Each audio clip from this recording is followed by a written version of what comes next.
Assalamu alaikum. Bonjour tout le monde. Voilà.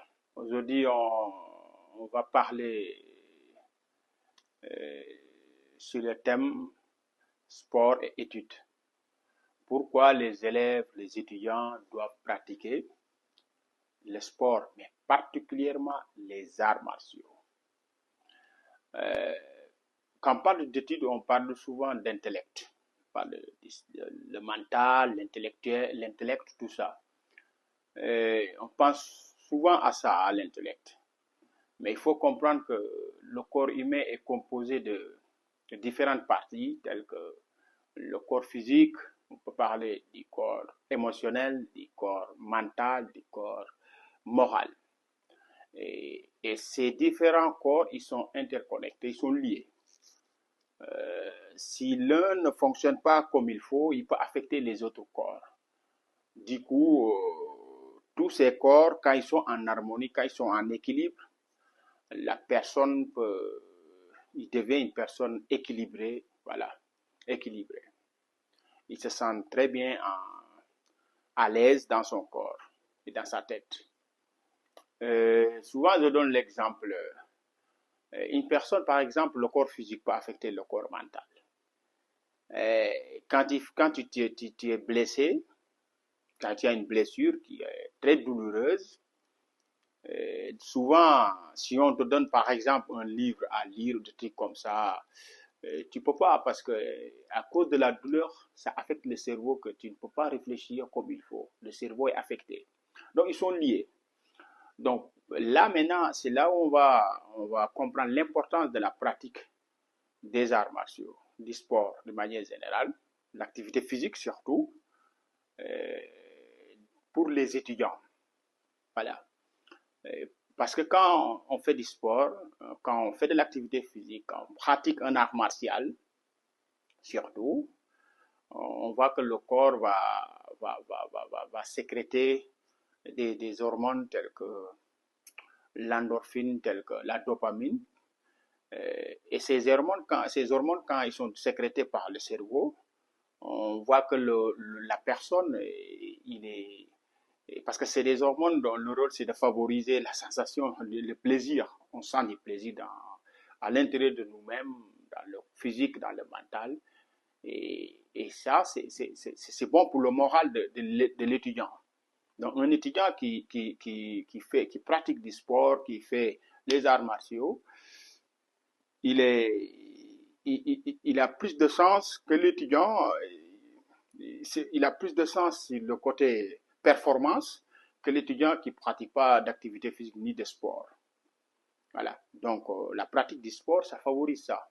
Voilà. Tu as le moral, tu es là, tu sais que, parce que tu te sens bien dans ton corps. Mais aussi, la pratique des arts martiaux, ça peut développer, participer au développement des capacités intellectuelles. Voilà, parce que on parle d'intellect, on parle du cerveau, surtout. Et là, on fait que quand on pratique les arts martiaux, le sport, d'une manière générale, et ça favorise la circulation sanguine. Donc, c'est-à-dire que ça va permettre, parce que quand on bouge, on voit que le cœur va pomper encore davantage, le sang va circuler comme il faut. Et ça va aller même jusqu'aux les points les plus reculés dans le corps, ça va bien pomper à l'intérieur. Et on sait que quand le cerveau est alimenté en oxygène, voilà, c'est ça l'effet, c'est-à-dire que euh, ça aide, ça permet au cerveau d'être toujours performant, d'utiliser ses capacités qu'il faut. Voilà. Contrairement quand le cerveau n'est pas bien alimenté en oxygène, vous voyez ce que ça donne, voilà, c'est la personne. Donc, d'où l'importance de pratiquer les sports, particulièrement les arts martiaux. J'ai dit les arts martiaux parce qu'après, on vous a compris pourquoi j'utilise les arts martiaux. Les sports aussi, ça favorise, ça peut aider à l'étudiant, la pratique sportive, ça peut aider à l'étudiant de réduire le stress. On sait qu'un étudiant qui est stressé, il peut pas, c'est pas uniquement un étudiant, une personne qui est stressée ne peut pas utiliser toutes ses capacités. Voilà, ses facultés, qu'ils soient mentales, physiques, ainsi de suite. Donc, d'où le stress, c'est pas du tout bon pour l'étudiant ni l'élève. parce que ça réduit ses capacités. Maintenant, on sait que quand on pratique le sport, ça réduit le stress. Pourquoi? Parce qu'en faisant du sport, le cerveau va sécréter, je l'ai dit tantôt, des hormones là, telles que l'endorphine et l'ocytocine, ainsi de suite. Et ces hormones, c'est des hormones qui réduisent l'hormone du stress qui est le cortisol. Parce que quand on est stressé, souvent le corps sécrète du cortisol, c'est l'hormone du stress. Mais en pratiquant du sport, en faisant de l'activité physique, en pratiquant les arts martiaux, on sent voilà, le plaisir à l'intérieur de nous-mêmes parce que c'est le corps qui sécrète ces hormones qui sont l'endorphine, qui réduit le taux du cortisol. Donc, ce qui fait que souvent, quand les gens quittent les salles, quand ils rentrent, après l'entraînement, les gens, là, ils n'ont même pas envie de rentrer. Ils n'ont pas envie de rentrer, ils veulent rester à la salle, continuer à s'entraîner, parler, discuter, parce qu'ils sont en pleine forme. Voilà. Les gens n'ont pas, nous, des fois, après l'entraînement, on reste une dizaine, quinzaine de minutes là-bas à discuter, voire même 20 minutes à discuter parce qu'on se sent bien à l'aise. Ceux qui sont KO, ils ne restent pas, hein, ils prennent leur bagage très rapidement, ils partent. Souvent, c'est les gens qui ont duré, qui sont restés longtemps, ils ne sont pas venus à l'entraînement, les débutants, mais les gens qui ont vraiment, qui sont rodés, voilà, qui sont en forme, ils n'ont pas envie de rentrer, ils restent là-bas à discuter, ainsi de suite. Donc, le stress, c'est pas du tout bon. Si vous pratiquez le sport, si vous pratiquez les arts martiaux, ça réduit le stress.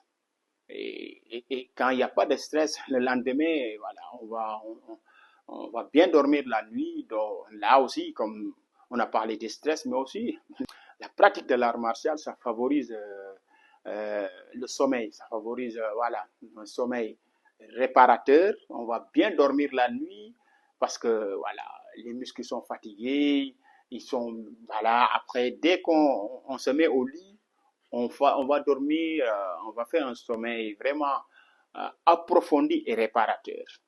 Et ce qui fait que parce que on sait que la journée c'est dur, les étudiants avec cette charge mentale, voilà, on est fatigué, il y a des tensions du corps, les tensions au niveau du cerveau.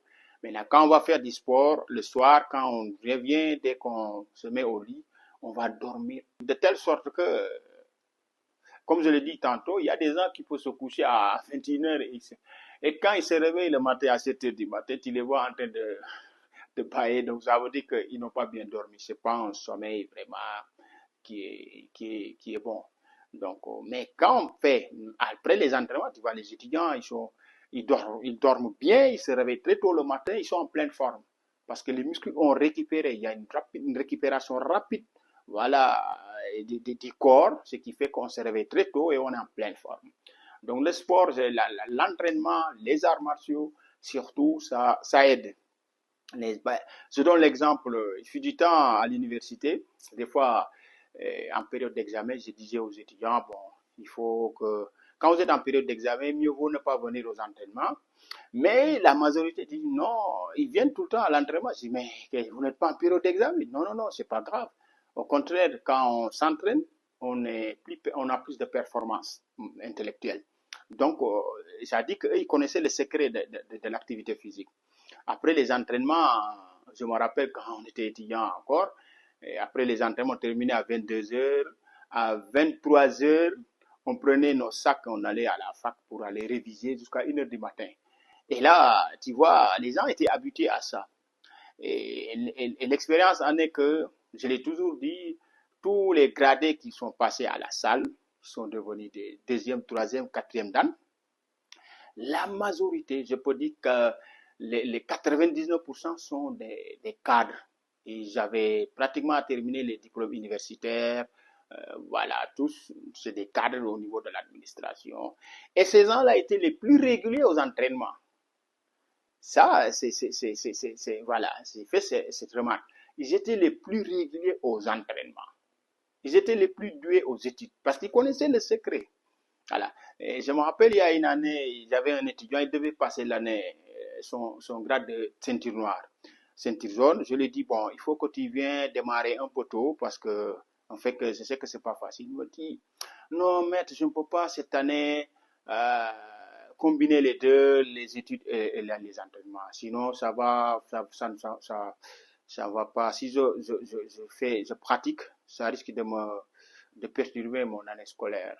Je dis, bon, il n'y a pas de problème, tu attends. Donc, je te souhaite bonne chance, je t'encourage.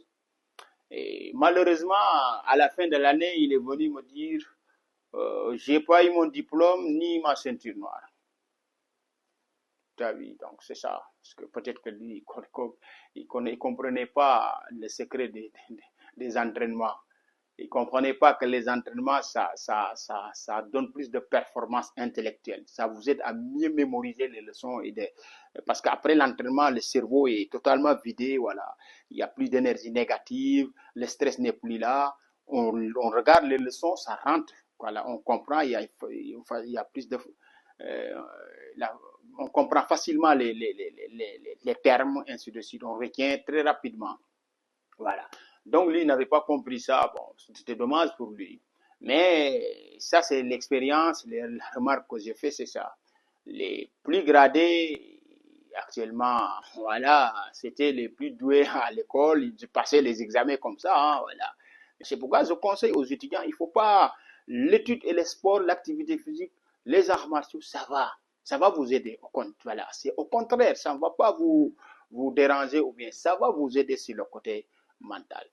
Donc, le sport, c'est ça. Maintenant, le sport aussi, l'activité physique, l'art martial, aussi, ça nous aide aussi à développer la volonté, voilà, à développer notre résilience.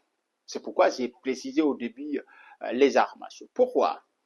La pratique des arts martiaux, on sait que ça, ici, la particularité, c'est surtout de développer chez le pratiquant la résilience, la volonté, la patience et le courage. Et je donne l'exemple, par exemple, parce que les pratiquants, dans la pratique, les pratiquants, ils ont souvent ils ont, des défis, tout le temps des défis à relever, des objectifs à atteindre. Par exemple, le débutant qui arrive, on lui montre une technique, un coup de poing comme ça, ainsi de suite. Le début, il ne sait pas faire. Mais le maître, il dit, oui, je sais que tu peux faire, tu vas réussir. Le maître t'encourage. Des fois, certains, parfois même, à certains, ils se découragent. Mais à la longue, ils réussissent. Donc, il se dit, ah, donc, j'arrive à faire maintenant un bon coup de pied, j'arrive à sauter, j'arrive à faire des exercices que je n'imaginais même pas à faire. Maintenant, les pratiquants, maintenant, l'autre objectif, c'est d'atteindre maintenant le niveau supérieur. C'est-à-dire, il va dire, bon, par exemple, un Viet Voda, il y a le premier kata, le premier coin, et après, quand il termine le premier coin, son objectif, c'est le deuxième coin. Donc, et ça continue comme ça pendant des années, des années, des années. Il y a toujours des objectifs à atteindre. Il y a toujours des objectifs à atteindre. Et par rapport au grade, c'est pareil. Tu passes le troisième cap, tu te dis, bon, je vais me préparer pour la ceinture noire, la ceinture jaune. Après la ceinture jaune, la première dan, deuxième dan, troisième dan, cinquième dan. Tu as toujours des objectifs. Et ce qui fait que, à la longue, dans sa vie professionnelle même, ce comportement, ça se répercute dans sa profession. Et là, le pratiquant, il est là, il a toujours des objectifs à atteindre, voilà, c'est ça. Et c'est ça l'important de la pratique des arts martiaux. L'autre côté, c'est ça développe la résilience, la patience, tout ça. Parce que des fois, tu arrives, les exercices, c'est pas du tout facile, hein. On vous demande de faire des exercices très difficiles des fois. Très difficiles, compliqués. Et le début, tu vois que tu souffres. Mais on t'encourage. Allez, vas-y, tu vas réussir. Voilà, tu peux faire mieux. Allez, tu peux faire mieux. Je sais que tu peux faire mieux. Je sais que tu peux faire mieux que l'autre. Le maître, il donne plus de courage aux pratiquants. Et le pratiquant, à la longue, il arrive à faire. Il se dit que, ah, alors. Donc, je ne pensais même pas que je pouvais faire comme l'autre. Telle personne, tel pratiquant. Mais là, il a compris que donc, il n'y a pas de secret, c'est juste le travail et d'y croire. Donc, cette volonté, cette acceptation de la souffrance, cette acceptation de la douleur, voilà, ça développe les capacités de résilience, de la patience, la volonté qui est là. Voilà. Et ça, tu dis ça pendant 10 années, 6 ans, 10 ans, 15 ans, voire même. Et ce qui fait que maintenant, c'est ce qui développe maintenant la confiance en soi, c'est le pratiquant. Voilà, parce qu'il sait que au début, quand il venait en salle pour s'inscrire, pour lui, voilà, quand il voyait les gens sauter, faire des sauts, faire des ciseaux, il se dit, ça, il ne faut même pas y penser. Moi, je ne suis pas venu pour ça. Ça, je ne peux pas le faire. Mais lui, en quelques années, il arrive à faire ça. Ce qui fait que pour lui, maintenant, à la longue, rien n'est impossible dans la vie. Il suffit juste d'affronter la réalité. tu vas réussir. Parce que pendant des années, il a été préparé comme ça. Pour lui, tout doit être bien fait. Et on peut atteindre les objectifs. Il faut y croire. Parce qu'au début, il ne croyait pas. On l'a poussé à croire, jusqu'à ce qu'il a franchi des étapes, franchi des étapes. Voilà. Donc, des défis, il a relevé des défis tout le temps. C'est pourquoi je dis les arts martiaux. Parce que les salles d'entraînement dans les clubs d'arts martiaux, c'est pas facile. Hein? Si tu n'es pas courageux, tu ne peux pas y rester pendant longtemps. Donc, c'est le courage là qui vous aidera à rester là. Et c'est ce qui développe le mental, c'est le pratiquant, c'est l'étudiant. Et il devient perfectionniste à la longue. L'étudiant devient perfectionniste, pourquoi? Et parce que à l'entraînement, on se dit, ouais, le coup de poing, c'est comme ça, il faut tourner le poing, les articulations doivent se mettre comme ça. La position. Le maître te dit, allez, fais-moi cet enchaînement, tu fais l'enchaînement. À chaque mouvement, il te dit, non, c'est pas correct. Les hanches doivent se positionner comme ça, le corps, la structure, les pieds. Et lui, à la longue, pour lui, on le corrige à chaque fois il fait. Et au fil du temps, même en pratiquant lui-même, c'est pourquoi on dit que dans les arts martiaux, il y a la connexion entre l'esprit et le corps. Voilà. Quand le corps exécute le mouvement, le cerveau, l'esprit demande au corps d'exécuter le mouvement. Mais en même temps, quand le corps exécute le mouvement, l'esprit contrôle pour dire que est-ce que c'est correct ou c'est pas correct. C'est pourquoi c'est un travail d'union corps-esprit, la pratique des arts martiaux. Il y a toujours l'esprit dedans sur tout ce que nous faisons. L'esprit contrôle le corps. Il contrôle le corps. Maintenant, cette personne, à la longue, il devient un perfectionniste. Pour lui, tout doit être bien fait. Il faut bien déposer les choses, parce que pour lui, c'est ça. Finalement, pendant des années de pratique, tout doit être bien fait. Même s'il fait le blocage 4 mois, immédiatement, son cerveau lui dit, non, il faut rabaisser un peu. Ou bien, la position. C'est le cerveau contrôle tout dans le corps. Et à la longue, même, et quand il voit des choses, il arrive quelque part, il voit qu'il n'y a pas d'ordre. Voilà. Automatiquement, il détecte les choses parce que son cerveau a été préparé pour être vraiment bien faire les choses. Tout doit être droit, correct, précis. Voilà, le pratiquant. L'étudiant devient un perfectionniste. Et ça se répercute dans ses études parce qu'il se dit que, voilà, dans les études, ça doit être pareil. Il faut bien préparer les cours, bien ranger les choses, bien apprendre, bien mémoriser, maîtriser. Voilà. Il cherche à comprendre. Parce qu'en salle, on lui explique, il cherchait à comprendre. Pourquoi? Je comprends. Déjà, dans sa tête, ça continue comme ça. Il doit comprendre les choses. Il cherche toujours à comprendre. Et ça enlève la paresse. Donc, c'est pourquoi j'ai insisté au début les arts martiaux. Les arts martiaux, c'est le moyen le plus, pour moi, le plus performant pour les étudiants, vraiment pour atteindre ces niveaux. Voilà. Donc, c'est ça, l'étudiant devient perfectionniste. L'étudiant devient, ça développe ses capacités de résilience, la patience et tout ça. Et autre chose, la pratique de l'art martial, ça développe le pratiquant, la discipline aussi. Oui, la discipline. C'est pourquoi on dit que les disciplines martiales. Parce que les arts martiaux, c'est comme l'armée. Moi, je l'ai toujours dit. Hein. J'ai dit à mes élèves, il faut pas, vous êtes des militaires. Autant, c'était les pratiquants d'arts martiaux qui allaient dans les champs de bataille. Hein. Les généraux, voilà. J'ai l'exemple les armes. Selon les armes, on reconnaissait les généraux dans l'armée. Par exemple, l'albar, c'était l'arme du général selon certaines personnes. Voilà, l'albar, c'était l'arme du général. Donc, les arts martiaux, autant il n'y avait pas cette armée moderne, c'était les pratiquants, c'était les budokas qui étaient là pour défendre. C'est pourquoi ils avaient des valeurs. Voilà, c'est pourquoi un militaire, un soldat, un guerrier, c'est un guerrier. Un guerrier, c'est quelqu'un qui a des valeurs à défendre, telles que la dignité, l'honneur, la loyauté, le respect. Tout ça, il y a des valeurs qui respectaient. Le courage. Il y avait des gens qui avaient le courage. Donc, c'est important. L'art martial, ça développe la discipline. Voilà. Tu arrives en salle, la première chose, on te dit, il faut saluer.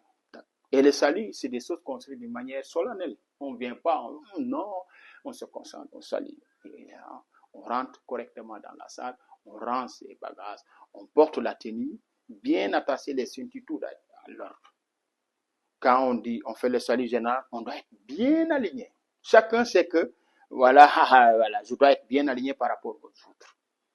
Alors, le maître, il est là devant nous, voilà, on fait le salut solennellement, et il est là. Voilà, on dit tôt, on descend. Toi, arrêtez, on arrête. Asseyez-vous, on s'assoit. On donne des ordres, on exécute. On donne des ordres, on exécute. Voilà. Et ça, non seulement ça développe la discipline, mais ça travaille l'humilité chez la personne. Et quand l'humilité est là, maintenant, l'orgueil descend. Quand l'humilité monte, l'orgueil descend. C'est forcément. Donc, les arts martiaux, ça développe la discipline chez les pratiquants. Parce que c'est des disciplines. Tout est ordre, bien fait, bien exécuté, avec précision, avec respect. Voilà. Tout doit être bien fait. C'est ça. Du coup, les arts martiaux, c'est ça. Moi, j'ai toujours insisté pour qu'on encourage la pratique des arts martiaux au sein des universités, au sein des écoles même, primaires, avant, voilà. Donc, c'est ça, parce que c'est les étudiants demain qui seront là à gérer le pays, à gérer les postes stratégiques. Voilà. Maintenant, l'autre point qui est encore pour moi plus important, c'est que la pratique de l'art martial, ça crée et ça développe aussi, ça nous inculque des valeurs sportives, des valeurs morales, des valeurs martiales. Et là, j'ai beaucoup insisté que à l'université, pour moi, les étudiants, on ne peut pas exiger tout le monde de le faire, mais c'est ce qu'ils veulent pratiquer les arts martiaux. On doit les encourager voilà, à les encourager comment? D'abord, faciliter l'accès des étudiants à la pratique des arts martiaux, mais aussi mettre sur place des infrastructures, des salles de sport, des salles d'entraînement. Voilà. Et ça va faciliter. Par exemple, nous, à l'Université Anta Diop, beaucoup ils veulent pratiquer, mais ils n'ont pas les moyens. Mais nous aussi, en tant que des professeurs, des maîtres, on ne peut pas faire ça gratuitement. Voilà. C'est vrai que c'est des prix dérisoires, mais un étudiant, quand il te dit que j'ai pas 3000 francs pour payer par mois, moi j'y crois parce que j'ai été étudiant. Il arrivait des moments difficiles que tu avais un seul ticket la journée. Qu'est-ce que tu dois faire? Tu arrêtes, tu ne vas pas prendre le petit déjeuner, tu attends le repas, tu manges. Maintenant, le pain que tu amènes à la chambre, c'est ça, tu fais du poncet, comme on le met là, du poncet, voilà, tu manges le soir pour dormir. Donc, moi j'y crois. Maintenant, si les autorités, ils peuvent aider. Maintenant, moi, je l'ai toujours dit, la prise en charge des responsables des disciplines, et après, la pratique sera gratuite pour les étudiants. Gratuit. Des fois même, ils ne payent pas. Hein. Tu ne peux pas leur demander parce que c'est des étudiants, ils n'ont pas les moyens. Des fois même, c'est toi qui prends ton argent pour les aider. Surtout quand on va faire des compétitions à l'intérieur du pays, interuniversitaires, des championnats régionaux. Tout ça, c'est les maîtres, c'est les gradés. Ils cotisent pour aider même les étudiants à se déplacer pour aller faire des compétitions. C'est dans ce sens que je dis que les autorités ils doivent aider les étudiants qui pratiquent les arts martiaux, être dans de très bonnes conditions, mais aussi d'encourager les autres les étudiants de venir pratiquer. Parce que ces valeurs-là, telles que le respect, la discipline, la dignité, l'honneur, la loyauté, le patriotisme, c'est des valeurs que les arts martiaux inculquent aux pratiquants. Et on sait que l'étudiant en a besoin. Je donnais toujours l'exemple. Les gens qui ont volé l'argent du pays, du contribuable, qui ont vidé les caisses de l'État, et voilà. Mais ce n'est pas des illettrés, c'était des étudiants. Après, ils ont poursuivi des études en France, aux États-Unis, au Canada. Mais pourquoi ils font ça? Parce qu'ils n'ont pas de valeur. Ils ont la connaissance, mais n'ont pas de sagesse. S'il n'y a pas de valeur, mais c'est pas bon pour notre pays. Voilà, donc les plus grands voleurs, c'est des intellectuels, parce qu'ils n'ont pas de valeur. Donc pour moi, l'étudiant, on doit les préparer dans ce sens. Voilà. Moi, l'expérience, tous les étudiants que j'ai formés à l'université, le plus souvent, quand on se voit, ils me disent, vraiment, on prie beaucoup pour toi parce que on ne peut pas te payer, vous avez beaucoup fait pour nous. On a oublié peut-être toutes les techniques, mais on ne va jamais oublier les leçons de morale qu'on faisait à la fin de chaque séance. Et c'est ça qui me donne plus de motivation. Voilà. Et beaucoup se disent que des fois, on leur demande même dans leur service, tu es pratiquant d'arts martiaux, tu fais le karaté ou telle discipline? Tu dis, oui. Ah, ça me surprend pas parce que le pratiquant, selon qui a suivi une bonne formation martiale, mais à travers son comportement, sa manière de faire, ses attitudes, on voit parce que c'est des gens qui sont disciplinés. C'est des gens qui sont disciplinés. Ça se voit voilà. Donc dans le milieu professionnel, même on les identifie, ils sont, voilà, on peut les distinguer aux autres, voilà. Donc c'est ça parce que c'est les valeurs là qu'on les a transmises. Moi je me rappelle chaque séance, à la fin, quand il restait 15 minutes, on restait là, on parlait que de valeurs. On parlait que de savoir-vivre, de savoir-être, de la discipline. Voilà. Comment vaincre ses faiblesses. Comment vraiment servir son pays. Voilà. Être là pour son pays. Le patriotisme. Et les pratiquants d'arts martiaux, c'est les plus grands patriotes. C'est dans les arts martiaux que tu vois tout le temps.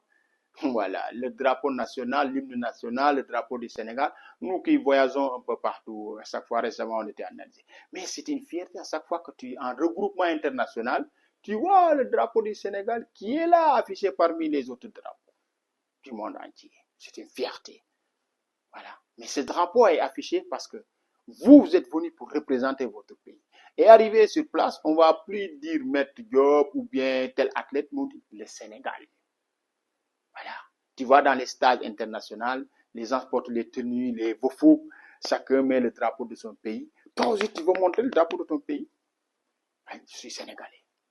Voilà. Même à l'entraînement, tu ne veux pas être le plus nul. Tu veux être le plus fort. Il faut que je montre que moi, je viens du Sénégal. L'autre, il va montrer qu'il vient du Vietnam. L'autre, il va montrer qu'il vient de l'Algérie. Cet esprit de patriotisme, ça, c'est dans le sport, les arts martiaux. Voilà. Regroupement, à chaque fois, c'est comme ça. Moi, quand je suis allé au Vietnam, voilà, quand j'ai vu le drapeau du Sénégal au niveau voilà, j'étais fier de mon pays. Voilà. Et on me disait, les Sénégalais, you from Sénégal, Sénégal, Sénégal, voilà. Et c'est ça. Et cette pratique aussi, ça va même créer des liens sociaux.